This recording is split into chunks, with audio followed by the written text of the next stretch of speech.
UOL seemed pretty good in like the best of 5 because like I kind of expected them to have something up their sleeve coming into this best of 5, but the jungle picks was really unexpected. I could never imagine like the Shaco and actually even Udyr was really weird to see. I think he's just willing to try out like a lot of stuff. Like I played with him back in our team and he played like AD Fizz and stuff like when no one was playing it, so he wants to innovate stuff. Like he just has to like, I don't know, motivation maybe to like go out and try like a lot of stuff and see what works. Welcome back to the European LCS semi-finals, with Unicorns of Love and SK Gaming are locked up at 1 win apiece. We are going into game 3, and this is the only game that Unicorns of Love will be starting on the blue side this match. And when they were blue side against Gambit Gaming, it was Morgana first pick every single time. Could be a ban now for SK Gaming instead of potentially the Hecarim, and you still ban Syndra and Cassiopeia.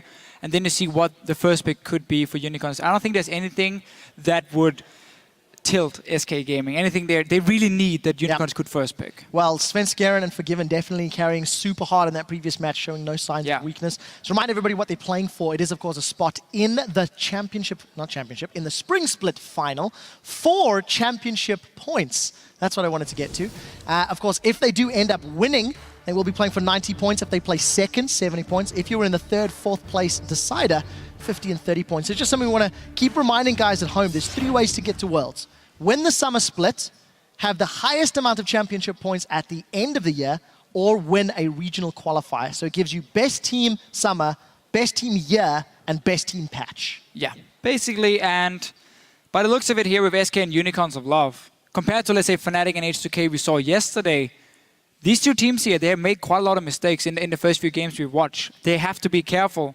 And if they get to the final, no matter who it is, Fnatic will punish you for that one. We're going to have to see what happens there. Now it's obviously about this semi-final here. I do want to talk a little bit about the pick and ban phase beforehand. Go ahead. We saw the LeBlanc coming in from Unicorns of Love, which on paper was very smart because they were expecting the Morgana to be support for and rated. And then suddenly you couldn't log in as Zed because it would have to be like a tank top lane and you had pure physical damage from SK Gaming. The fact that Freddy took the Morgana top lane, that's what really put them in a bad situation from the Unicorn side, because Morgana and then a Zed pick made it so hard for Power of Evil to do anything, and he had such a low impact on the game itself. Well, picks and bans kicking off. No changes yet from either squad. Graves, Lucian, Syndra, Hecarim. Okay. Unicorns of Love committing to the same strategy they have done in the 2 previous games. And the final ban from SK will Morgana be first the pick Cassiopeia. From the Unicorns. Yeah, that was not really a whole lot to talk about there from Unicorns of Love. So SK Gaming in this situation, you're still going to have that Zed, which Power of Evil is going to have to pick Cho'Gath into. If we look at the recent picks from him, we obviously don't know if there's the likes of an Urgot for him. SK Gaming does have the last pick, so you don't need to show your mid laner at this point. Top lane is fine to pick here. Seeing as Morgana's been taken away, Maokai has been normally the go-to one, but then you get that bad situation where you can't really engage. Shyvana also, Freddy. Well, this is something we talked about on Freddy. I like that. We were discussing his Hecarim and the lack of home guard the few times we've seen it. There's no smite yet. It's gonna come, don't worry. All right, God, just saying. But it kind of fits Freddy's playstyle. Yeah. He likes to push, he likes to duel.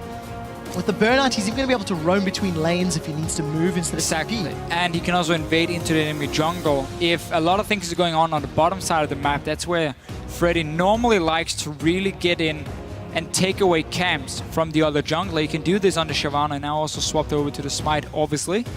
And then Gragas, different style for Svenskeren compared to what we normally see. No Rek'Sai in Italy, at least in the early power. Gragas, though, give him a few levels, around level 5 and level 6, he becomes very strong himself. And obviously going to be a bit more late game focused, though, in this case with Shyvana with the Cinderhulk and then the Gragas. So double tank setup already from SK. There's the Udyr, which was used against Gambit a few times. Super early lock-in this time round. Udyr, of course, did well into those low damage compositions when he knew what he was up against. I'm not sure. I think SK have got a deep enough champion pool that can play around this. Let's see what they opt. And Vardex again for the Jinx. Well, you can say that with the 2 early picks from SK, they're not looking to punish you very early on in the game, where Udyr wants to sit and power farm with his Phoenix stance and get a few tanky items before he really wants to start dueling people, because his early game when you max your Phoenix stance is not the strongest in terms of overall damage you provide in let's say, a gank. That's where Gragas is going to match him fairly well, so that makes sense for Kikis. He doesn't have to worry about being invaded by Nidalee or Rek'Sai, which will destroy him in the jungle from Svenskeren. So just make the pick okay for him. Let's see what he can pull off. The Jinx is still there. You got the Morgana Jinx combo, the burst, the double CC, a triple CC in this situation for the Unicorns of Love, which they're running every single game. We're back to game 1 in the bottom lane matchups. Same duo lanes this time round. Yeah. Quick recap of what happened. Difficult time with that Black Shield for Enrated. That is true, unless he makes sure he gets the Black Shield used and then he has the bubble ready beforehand.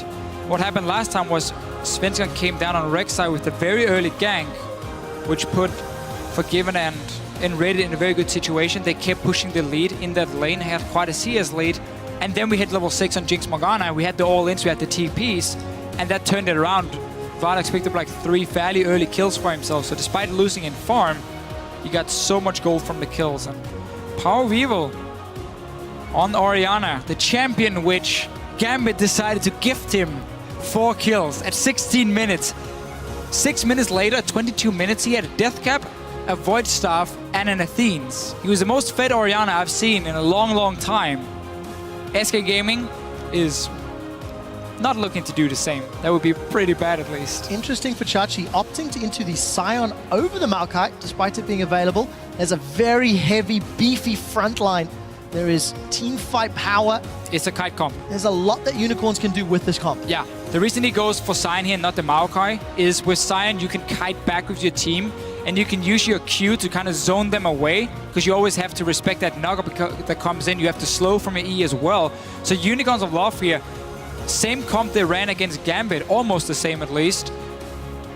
Very kite focused. I think it's identical, honestly. You have Orianna, Morgana, disengage, kite back. You got Udyr, which main job is to run around and just hit people in the face and allow you to kite. He's not going to solo out your AD carry. He's not going to be a main engage either. No, he's kite, kite, kite. Unicorns has built a composition that is very slow at scaling up, but once it hits its power spike, the big team fights is so tough unless you get onto one of the carries instantly and kill them, because otherwise they're going to kite you for days and have so much sustained damage through Orianna and Jinx. Well, for SK Gaming, they're going to be locking in that Cho'Gath for the mid lane. We'll be seeing that for the first time on Fox, the split, gaining some popularity. Like that. And tell me why not. Cho'Gath is really weak against comps that can kite him, where he doesn't have the all-in potential, because in order for him to one-shot a target, well, then he needs someone who jumps in towards him, let's say an Ahri, who goes in near him. He gets to silence them, eat them with the feast, ignite, and you kill them. In this situation, you're going to have Orianna and Jinx sitting very far back. You're even going to have a Black Shield to stop his Q from even connecting. And this simply means the Cho'Gath can get kited around by the Orianna slow, by the Udyr stunning him over and over. You never want to use your combo on Udyr or Scion in the team fights. So it's going to be very tough for him to find the right target unless you get a very good flank from the likes of Shyvana Gragas that basically pulls someone near you. Then you get your silence, then you get your feast, and you get to one-shot them. But for that to happen, you need vision control, and you need the Unicorns of Love to put themselves in a bad situation. Well, if there's anybody that's going to find those flanks, it's going to be Svenskeren and Freddy. There's your team comps, Shyvana and Gragas. Hashtag SK win, hashtag UOL win. UOL, 90% of the fan vote in the previous game. Let us know who you think will bring this to match point as we load up onto the Rift for the 3rd time today, and the only time the Unicorns will be sporting the blue colors. Just such a pity they did not pick Udyr in this game. Not falling for it this time. Jat was so disappointed that we missed that joke. That was such a bad moment. And we were so embarrassed. Honestly, I thought it was going to be 2 tweets, and he was going to say, oh, a shame they didn't pick Udyr in game 1. I was like, ah, ha, ha, blah, blah. And then it was a joke. We completely missed it. Anyway, that was a sad moment of the life of Trevor Quickshot Henry and Martin Leffischulin. Because you were on it too. You didn't get the joke either. I did not get it. The only thing is you looked worse because I read the tweets and then you kept talking. But yeah, I did not get it at all. All right, Techno. Let it breathe. And around the world, 100,000 people started bobbing their heads. My producer's saying he did. Ah! Damn, I like that. Some guy in the audience is like, boo, I like you. You deserve a high five. Defensive start, no deep wards, no invades. Standard Are we expecting lane. lane swaps here, Deficio? No, we're going to get standard lanes as well. Obviously, because we're in this current meta where you take everything away from your jungler, we're going to have the bottom lane take one camp, we're going to have the top laners take another one. And the poor junglers is going to sit back and do nothing.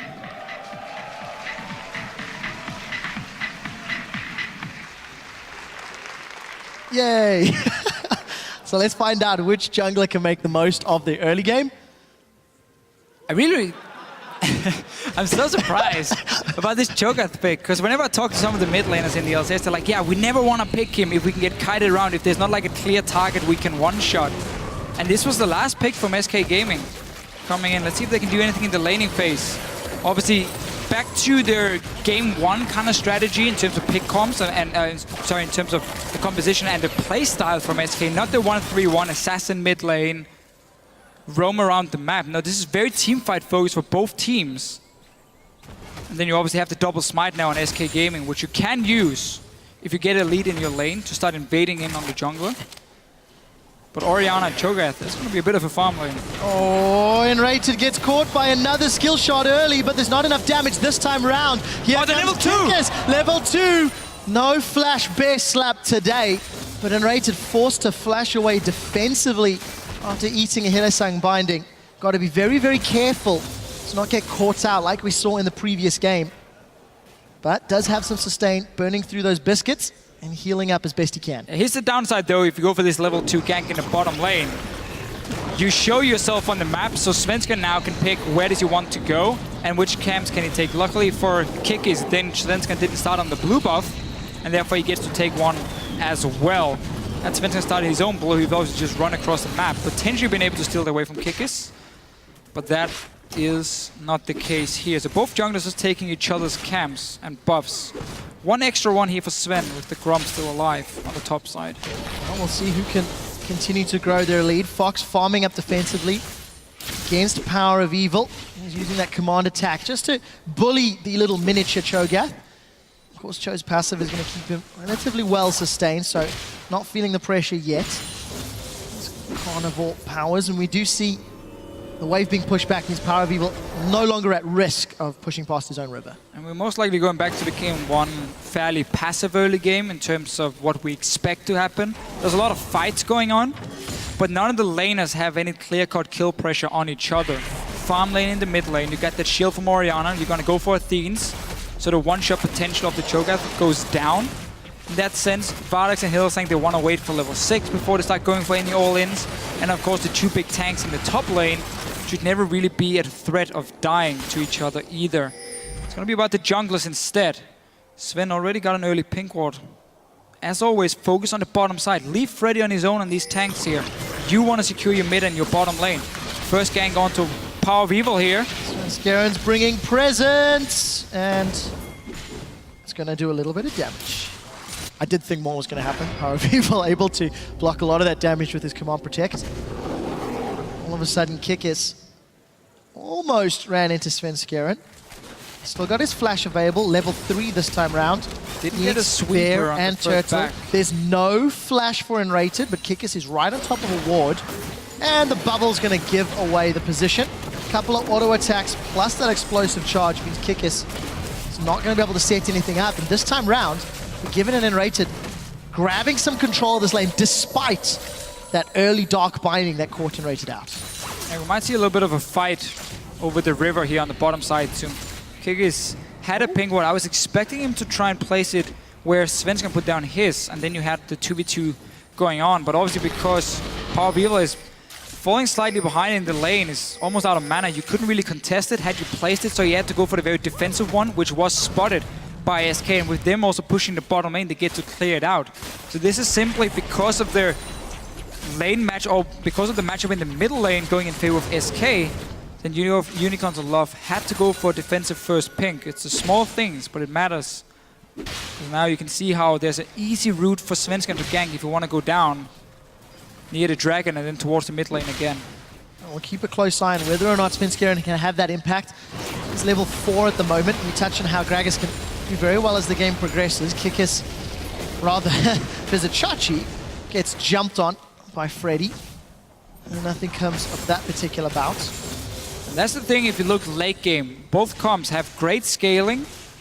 I will give it to Orianna late game though over Cho'Gath, which is going to be the only difference. But we have the double tank, you got disengaged supports coming in, you got 2 late game carries for both Forgiven and Vardax. It's going to be all about what can the Cho'Gath do in these team fights later on in the game. Can he get onto a target? Can they get a flank in that opens up for an opportunity where he can see someone? There's the gank you talked about, the gank though.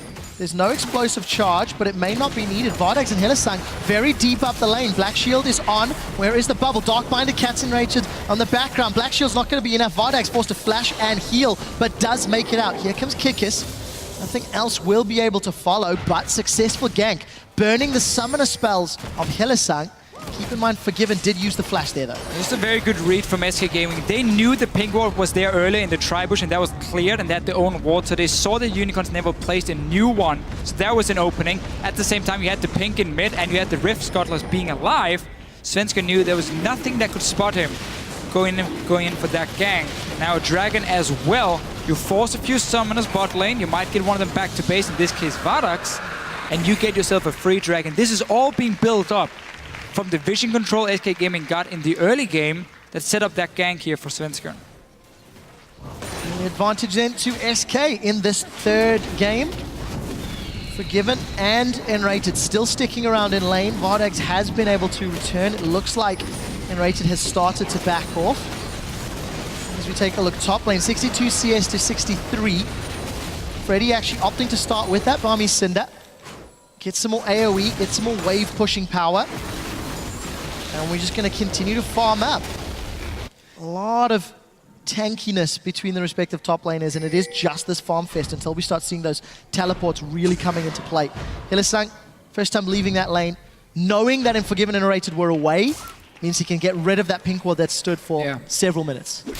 Knew it was there as well, was expecting it. And this top lane here, I should just talk about how it is a bit of a farm fest in the start, but Shyvana wants to be in these lanes here. She wants to be picked into tanks like Sion and Maokai, because you get that percent damage from your Flame Breath. You can even, if you want to, focus on spray pushing, build a Blade of the Ruined King, which simply makes you win every single duel against the tanks. Up in that top lane, you're going to get that 20% damage reduction, the true damage from a Skirmisher's Saber as well. So everything in that case will go in your favor. It's just harder for you to start a fight than it is for a Sion, who obviously just pops his ulti and should at least get close to someone and can start a fight. Definitely more close than hitting. But nevertheless, we do see Forgiven's come back to lane. He opted for the BF sword and the long sword. And you were touching on how both of these AD carries can be super impactful as the game progresses. If you were going to have a late scaling AD carry in your team, I want Forgiven driving it, because he always CSs effectively, and in that previous game on Caitlyn, his positioning was simply sublime. Let's see what he can do with Tristana this time round. Got off to an even start. Svenskeren sticking around with his ultimate, but the wave is pushing quite heavily, so I'm not expecting anything from that just yet. And let's see if Unicorns use these 2 pings around the mid lane. 3 pings even. They're completely secured Power of Evil to just sit and farm. They're going to spot Svenskeren when he moves close. If they want to use it, however, then they need the Cho'Gath to start pushing the lane. Otherwise, you can't really do a whole lot with them. Not even going to be able to contest it because Kikis was back in base. So Svenskeren gets the first one for himself. It's the most important one, and it is, as somewhat expected, a farm fest. Here in the start between the teams. It's going to be more about the big team fights near Dragon as one of the main objectives in this game before we really start seeing a lot of action happening. Well, interesting to note, SK have the scaling comp. Kickers are sticking around middle. The shockwave comes out, but honestly, not a whole lot came from that. Fox has already got 6 stacks on that Cho'Gath, if I'm reading that correctly.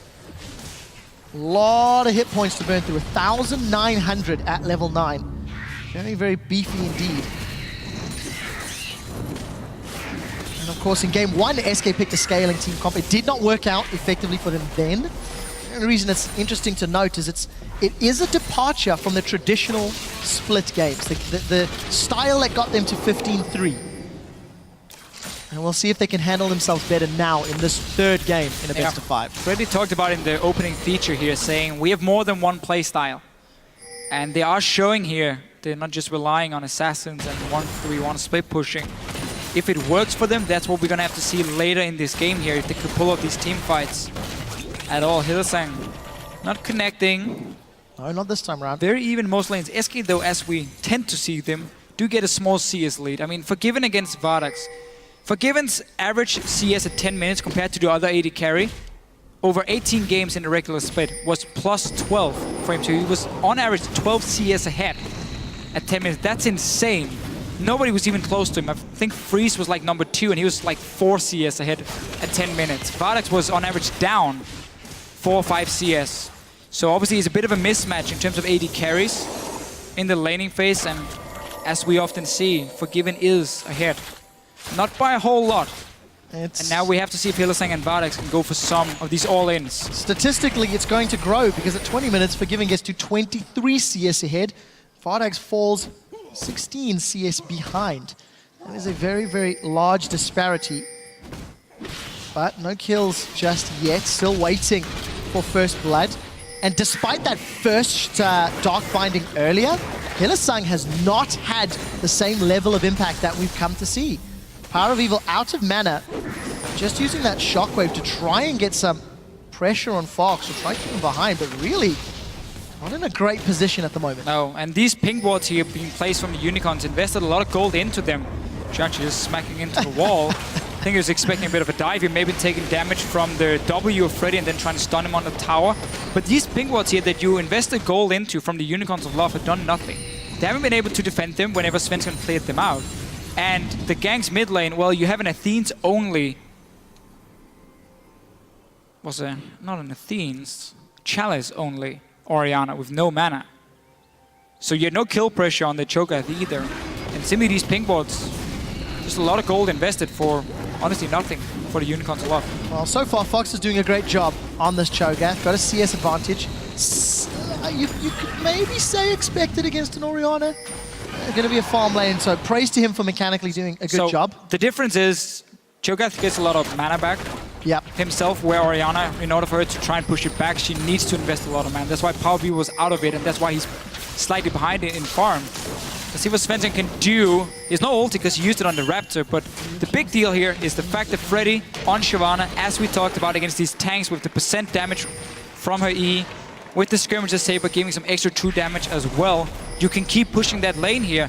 He's been the guy winning it. He's the guy giving the small lead to SK Gaming now with that first tower, and he can keep pushing down for the next one.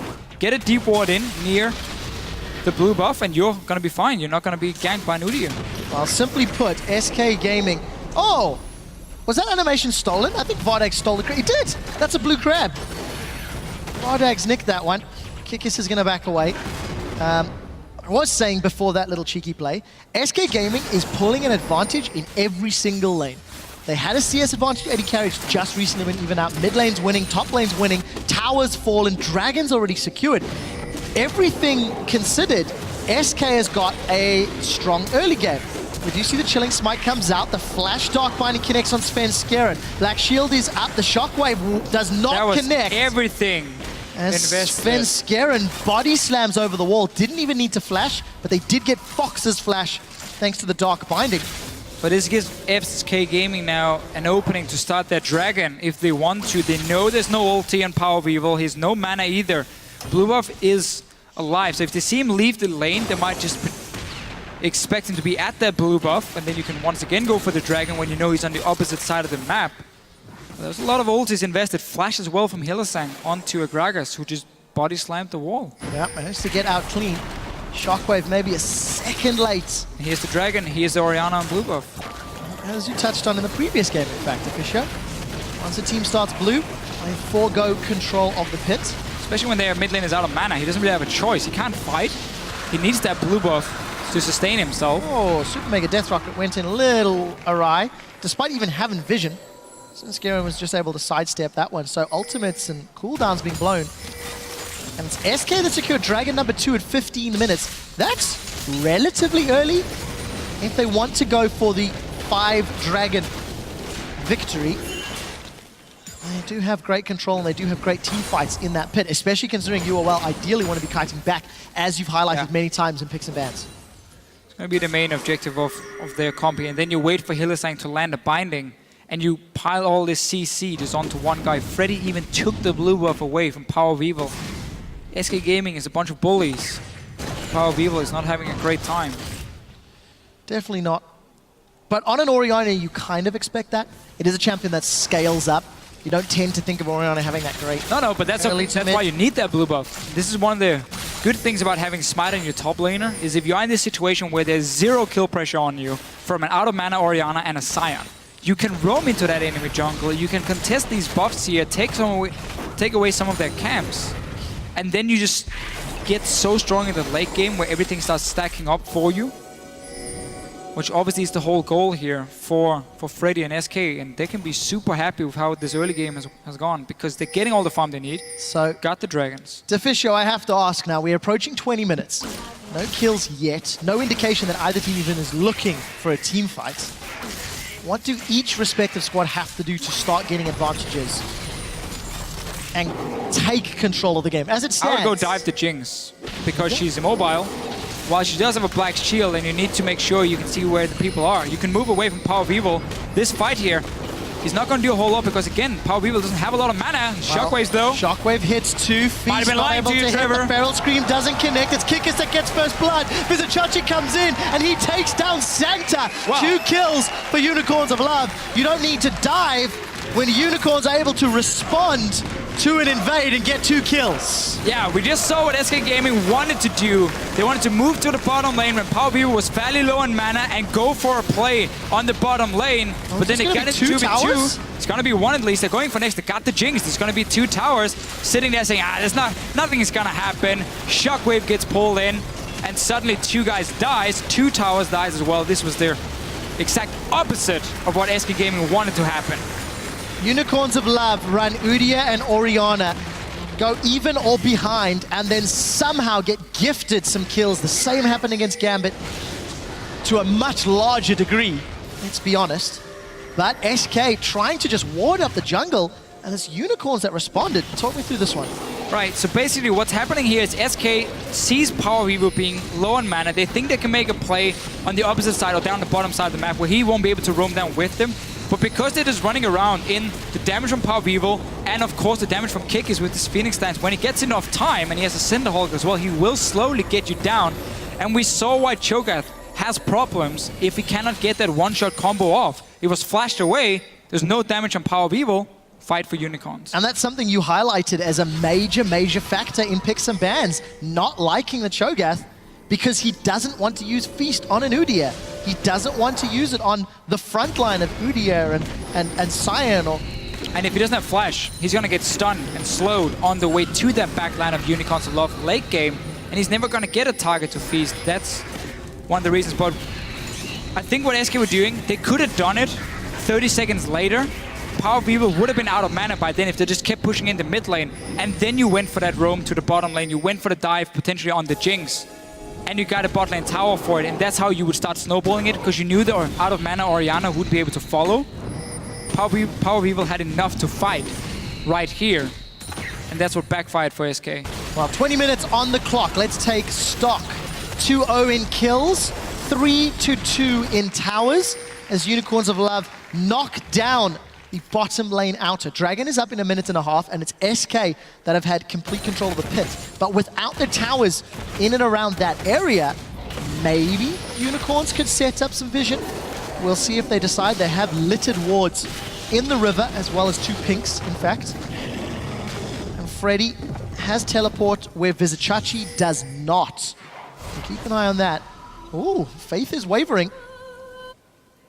That was 90-10 in the previous game. Now it's 69-31. Still, the last few minutes for SK here has not been good for them. They lost 3 towers, gave over 2 kills. Now Power of Evil finally gets a blue buff as well, which is going to stop SK from just pushing down his mid lane over and over, draining his mana, and then making plays on the map. Also being able to go back to base. That's a lot of items. Needlessly large rod, Death Cap coming in plus soon.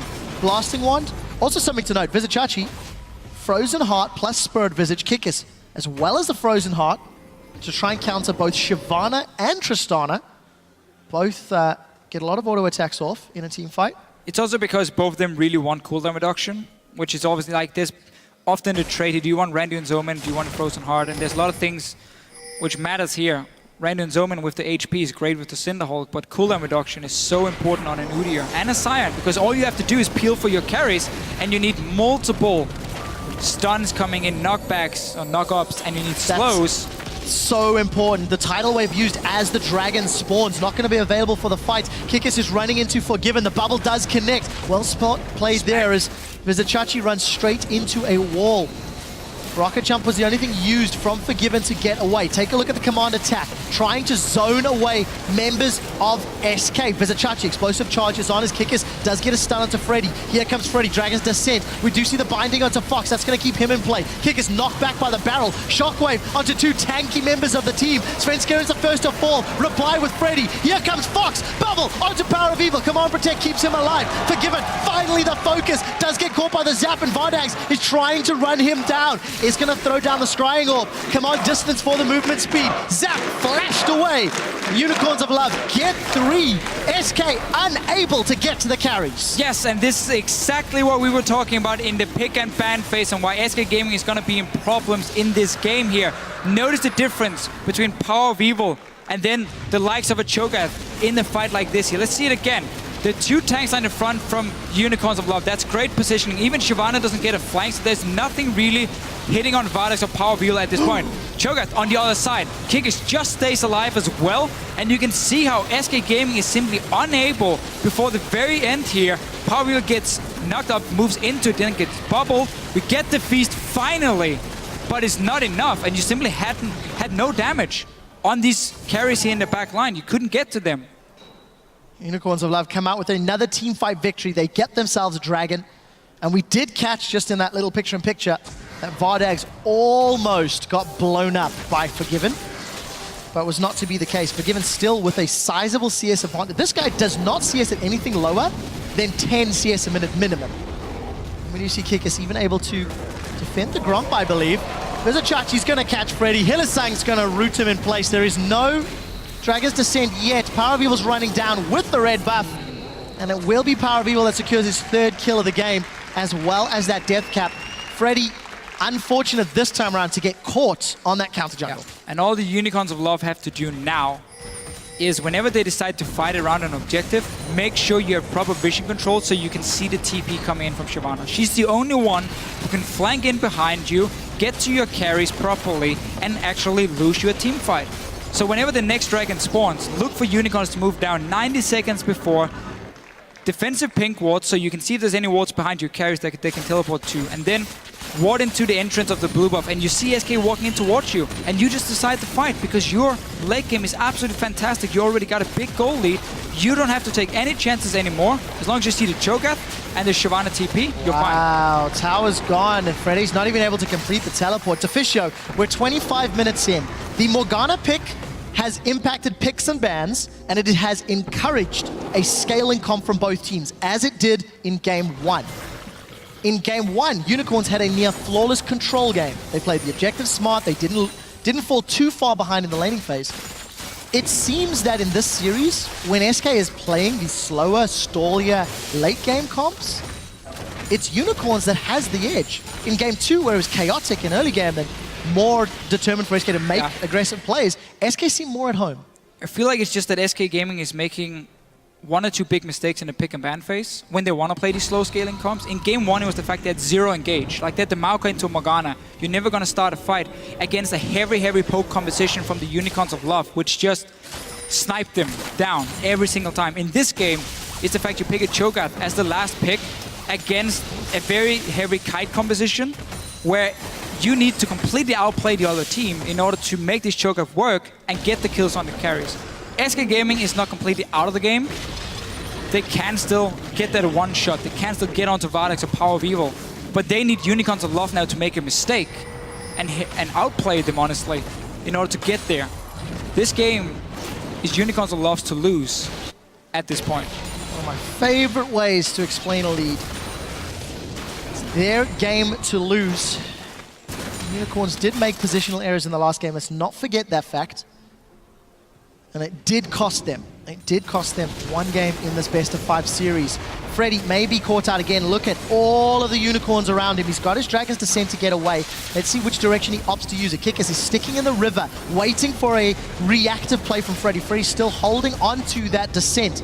Kickers plus Morgana here. They running have to get mid through tower. the jungle. The rest of SK trying to maybe get Vardags. We did see the slow coming down. Freddy is out. It's Power that secures it. They're even in position to defend this middle turret. Will it be enough for the charge? No. Forgiven should blow that one up. Yeah, he's gonna get it. He does secure the tower. That's actually a fair trade. If SK can get away, that will be the question. Tidal Wave is available and is being thrown down. Svenskeren is now being locked up. Roar of the Slayer not going to connect, but it's not needed. 2 kills for a tower. That is still an advantage to SK if they can protect anything else. No TP from Freddy here, so he's not going to be able to come down with a flank. And you're going to have to see the members of SK walking in near this Baron pit. Unicorns of Love with 2 quick kills. We even saw Hillesang. He tried to flash over the wall and block a body slam if it came in from Svenskeren. They should be able to secure this Baron here. Nothing SK can do other than maybe a flash feast. Oh, knockup from the smash. We are not going to see Fox taking that because Vardags just crits him down. Baron secured 9-0. 6,000 gold in the advantage. And Unicorns of Love are just on a rampage. That early pick, Udia, is doing work. The kiting comp, even able to run SK down when they have favorable circumstances. And you saw when he picked it, Gragas and Shyvana had already been locked in, so he knew, okay, there's no early pressure on me on an Udyr. I can take it and just power farm in the jungle. He's very far ahead compared to Svenskeren. If you look at jungle farm, that's why you could take it in the second rotation. Wait with some of his carries here. Orianna came in then later on for Power Weaver. Forgiven now. He's finding himself in a lot of trouble. And Visichachi shows no mercy. Nope, none whatsoever. Teleport used for that kill though. Relatively big investment. Freddy's got his available. We do see him pushing top lane. The rest of Unicorns all grouping in the bottom, with the exception of Power Evil, who's shoving out middle. Remember that middle turret dropped a long, long time ago. Svenskeren plus Fox, they're looking for Power. Power's still got his flash available. The dissonance speed is able to move away. Sven is on the turret in that top lane. The rest of Unicorns on the bottom lane. Kikis is tanking this one up. They should trade in a turret for in a turret. But now look, Hillesang has gone to help out Power of Evil. Power of Evil's been caught by the Ignite as well as the Feast. Everything Fox was used, yeah. is now in trouble. Command Protect is going to allow Hillesang to stick near Fox. The Shockwave plus Ignite, that should be Fox going down. Oh, it's going to actually sustain just a little bit through. Rocket! Love it, man. From all the way in the river, Inhibitor Turret is now the focus. SK are split. SK are not on the same page. Tidal Wave goes up and Enrated, not able to find the target. Vardags is going to keep landing crit after crit. He takes Forgiven down, then turns to Enrated. That's a double kill for Vardags. He is celebrating on the camera. And Svenskeren may be the next one to fall. Unicorns of Love taking out 2 inhibitors here. They've got Baron empowered minions. They will set their sights onto the Nexus and they look to take the series 2-1. Not giving up a single kill. Hillesang 0-0-10. Morgana is so impactful in this series. I'll let the crowd sing it for us.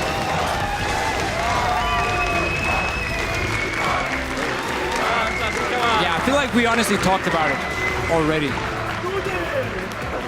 In the pick and ban phase, the last pick coming with the Cho'Gath, big mistake. And the only way for SK to make it work was what they tried to do, where you want to push down the Orianna, you want to make sure she uses all the mana, and then you get a free roam down through the jungle. Place of your D-bots and you go down to that bottom lane.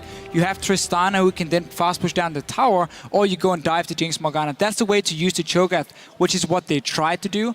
Did it a few seconds too early, so there was some mana on Power of Evil, got caught in that 2v2 fight, and that's where we just saw why Orianna is so good. And just kiting. You can never get to her. And this is one of the very few times where we get to look at a team where, this is going to be a little abstract, but when you're explaining the decision-making and what people can do, you had discussed the dive for SK Gaming on the bottom lane, dive Jinx, not 30 seconds before that. And Unicorns were in place to defend against it. They still had the mana. It was a little bit of a poor execution. It's very rare that teams in the game may be reading the same scenario.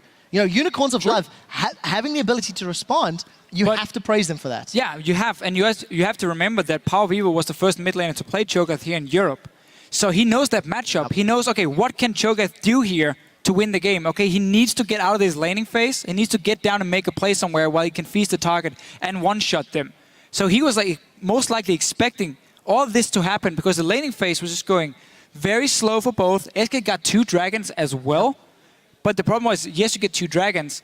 The next one, when it spawns, that's where you have this mismatch in terms of compositions where one guy can't really do anything. We saw the Cho'Gath just stand on the other side of a wall, not really adding a whole lot, where the rest of the Unicorns could kite. So it wasn't enough for SK just to win. I also think SK have to reevaluate the Nami into Morgana. Game 1, there was not a lot of impact. It simply did not work out. You've already explained how the Black Shield and Bubble can interact with one another, but it's simply not showing through. And I feel there was some fantastic anti-engages in the mid-game in Game 2, but tidal waves had little to no impact. Bubbles, yes, look, the team fell behind. So, of course, as a support, you're not going to be game-changing when your whole team's behind. But I feel when you've got a player like Enrated who can engage, maybe they need to look at something else to see what they can do in that role. When it comes to that Morgana and Nami thing, I think it's more about the AD carries in this situation, because you pick Tristana, who's so weak in the early game, and the reason you pick Nami next to it is to give her somewhat of a safe laning phase, because Nami's so good in that lane. If you pick Nami and a Caitlyn, that lane is yours. You destroy it, because whenever Morgana Black Shields as well, especially in the early levels when it's only rank 1, you get rank 3 on your W from the Nami. That even breaks the Black Shield. Then you bubble after, or you just buff up your AD carry. So it's more the AD carry picky making Nami have a very boring laning phase, I think it's fair to say, more than just the support picks themselves. Well, we'll find out whether or not the teams agree with that as we get into Game 4. But before that, let's check in with the analyst desk for a look into Unicorns' win that brings them to just 1 game away from the Spring Split Finals. Thank you very much indeed. Unicorns of Love can close it out in the next game, actually, match point for them. They were talking about the Nami for Enrated, maybe going to a different pick, the AD carries. What did you identify as the main problem for SK Gaming, Dentist? Well, I don't think that the AD carry was the main problem, but the playstyle was just playing into the favor of Unicorns of Love. They tried to go for, like, first of all, the laning phase was very slow. It was a very slow and steady game where no one could really take an advantage. But that's okay for Unicorns. They have Orianna, a huge scaling champion. They have Jinx, doesn't scale the worst neither. And then you have that scrimmage where the Cho'Gath, as the fish said, just does nothing. So the Shockwave has a huge impact. And the Udyr. I don't think that SK had lots of practice against the Udyr. Apparently they're not afraid of it. And now in the third game, Unicorns just pulled it out and they were base slapping around it. Yeah, tell me a little bit of the difference, because when you guys met the Udyr first, it was with the Flash Bear Slap and the advantage early. Now he didn't get going early, but it didn't matter. Yeah, like you put Orianna shield and you put Black Shield on the Udyr, and he just gets to do anything he wants. Like he gets to pressure the back line. The back line cannot move up and walk into the Udyr, and then he just creates this zone that allows you to kill the front line. And I think one of the more contested picks going into the next game is going to be Morgana. I actually think maybe it's a good ban out of UOL, because they don't have first pick going into this next game, and it's shown that they're able to have success with Morgana, but the champion Morgana itself with her Black Shield is also going to be able to shut down some of those pickoffs that you all might be able to pick up. So again, I think the Udyr running around with the double shields is extremely strong, but I don't think they should have access to it next game. Yeah, but if you would ban the Morgana as Unicorns, then you offer that you're afraid of him. And I don't really think you should do that. You just leave everything open and just stick by your bans. It works. You got the Lucian ban, you got the Graves ban, and you put Forgiven on a champion that's not Lucian or Graves, which is good. Yeah. Both Caitlyn and Tristana didn't have that much of an impact on the game, besides the farm that is always huge on Forgiven. So why would you change anything? Let them first pick the Morgana and just bear slap him in. Oh no, I think you can keep the first 2 bans, AD carry bans, and just maybe put that third ban onto the Morgana, because she shuts down the pick so well, and you can see UOL is playing the pick composition really well. But I can see the arguments for both sides. Yeah, so yeah, then the question is if the Lulu ban is what they went for in game 1 and 2, and we know that Enrated, that is arguably the champion that he's most comfortable on that bottom lane. I don't see him picking away the Thresh, though, from Hylissang, so that might be a calculated bet from them. Another time around, when we saw in game 2, Fox on an Assassin, so good. He can just roam and not necessarily kill anyone, put pressure on the lanes. Cho'Gath, not the same. Absolutely, and it's vice versa if I would have been expected. I wanted to see both on Assassins, and now Power of Evil actually performs on a damage control champion. The first game, Kog'Maw, of course, Kog'Maw can do kills by hiding and by just chasing people down, but overall it's a damage control champion. Second game, LeBlanc, no impact. Third game, Orianna, insanely skilled. I don't know what to do. Like, Hey, he missed an ultimate or two. yeah, that's true, but like that was due to a flash, so come on. Just kidding. So yeah, it's an amazing performance by Power. Yeah, no, Power played really well that game. But I think one of the reasons why he was able to excel is just Kick us running around on definitely not Udyr. Just being able to create that zone, and you can see it in a lot of the fights. It's just they can't move up because the Udyr will just bear slap them. And when you're able to create that zone, your carriers are just so free, so comfortable because they know they have that zone just to get their moves off to make it happen. Yeah, the cool thing for me, if we take a step back from individual players for the Unicorns of Love, is the fact that we say they always go in and all in, and that they don't listen to our advice at all, which is good because they just slow it down and let SK in the end make the mistakes, which is also not something I expect out of SK Gaming. Like normally they come back with that good dragon control, but they couldn't get that ball rolling either. Especially Freddy was having a very weak performance on Shyvana. Like, first of all, if you pick Shyvana without a flash, then you're very easy to pick off. And he was taking routes where it was very easy for the Udyr to just walk by. And then once he slapped you once, there's no coming back without a flash. And also, he had 2 teleports where the turret was already down. Like, you wasted 2 opportunities to make a play on this. For me, at that point, they already gave up. Yeah, I think if SK is going to win this series, Freddy has to really step up because even in game 2, he's walking through unwarded jungle, not really playing to the level of play that you need to win a semi-final series. So I think if SK is going to come back into this, Freddy really needs to step up his game. Yeah, and that's Shyvana with this. It almost feels like of course, you wouldn't play Shyvana if you couldn't take that smite and have that advantage. But still, it doesn't do all that much here in Europe. At least it hasn't worked, so maybe they should move away from that completely. It's kind of being baited into, oh, it works with smite and skirmishers, let's do it. I have never seen a Shyvana or like a smite top lane in skirmishes because we stopped screaming when we got thrown out. But it has That's to no work. dedication. That's you gotta keep dedication. scrimming. No. But I mean, it has to work in scrimmages, and it has to be amazing in scrimmages because otherwise, I wouldn't see no reason why yesterday we saw it ban out all the time, and today it gets picked whenever it's open. So I don't know. It has to be good. It has to be. It has to have something that is very special. I don't see it. Yeah, I don't see it either. Like game 2. Visit Chachi wasn't too impressive on it, and again, this game it did nothing. So we're gonna, if they pull it out again, I want to see it do something because it hasn't done anything. It's just been useless. Good point, actually, for either top laners, maybe not making as much as an impact that we've come to expect of them. Yeah, I was hoping Freddy would go for the style points. Like, oh yeah, you can't play this champion. I'll show you how to play it. But he can't play it either, apparently. It was the idea. Oh, okay. Well, shots fired. Before we take a break to set up for Game 3, let's hear what you guys have been talking about on Twitter. Earlier, we asked, what is your favorite pro champion combo used in the playoffs so far and why? And here's what you think. Our first tweet is from @EtheringtonP. Flash bear slap. Kickies on Udyr was amazing. Wow, the game couldn't have been better because this tweet fit. Absolutely. Udyr is a fun to play champion. I wish he would have picked it up. I get it. Our second tweet. But Oh, you still want to say something? Yeah, that was of course. great. You should have done the drive-by. It's not a drive-by. Udyr is a great champion to pick up. Like, no one knows how to play against it, and Kikis is just a master of the champion. He knows exactly how to maneuver with that one, and it just makes perfect sense. Yep, beautiful. Our second tweet is from @Sunford22. Definitely Febivin on LeBlanc. He's just insane on this champion. He always wins lane and transitions well to mid-late. He was also our MVP, so... Yeah, he just has a strong understanding of the champion and what you need to do on it. Like, LeBlanc, a lane bully, able to get the roams off the ethereal chains, very strong ability, able to lock people down. And he's able to get into those dirty areas and set up his team for the follow-up. And yeah, he just plays it really well, and his position on the champion is very, very strong. Definitely. Maybe we'll see that in the final as well. And our last tweet is from @CJX. Hylissang plus Morgana, the Bulgarian sniper. Yeah, just exemplified it. Every single game he has it, he is deadly on it. Nothing more to add. Nothing more to add, indeed. Well, thank you guys very much for sending in those tweets. And remember to keep tweeting @LOL Esports using that hashtag LCS to get in on the conversation. Now, the Unicorns of Love are just one game away from going to the spring finals in their very first LCS split. Stay with us and see if they can take it in Game 4 over SK Gaming for force this series to go all the way. Don't try to change something where we don't really need to change something. You played really well the early game, you played it passive. We just need to be a bit more careful later. Yeah. That's all. We do have the confidence boost, guys, but we should get back down to earth and start focusing on the game. Power Weevil doesn't have a lot of mana. Shockwaves though. Shockwave hits 2 feet. Might have been lying to you, Trevor. The Feral Scream doesn't connect. It's Kickers that gets first blood. Vizichachi comes in and he takes down Santa. Shockwave onto 2 tanky members of the team. Svenskeren is the first to fall. Reply with Freddy. Here comes Fox. Bubble onto Power of Evil. Oh, it's going to actually sustain just a little bit through. Bubble rocket! Love it, man. And they look to take the series 2-1. Not giving up a single kill. With the video.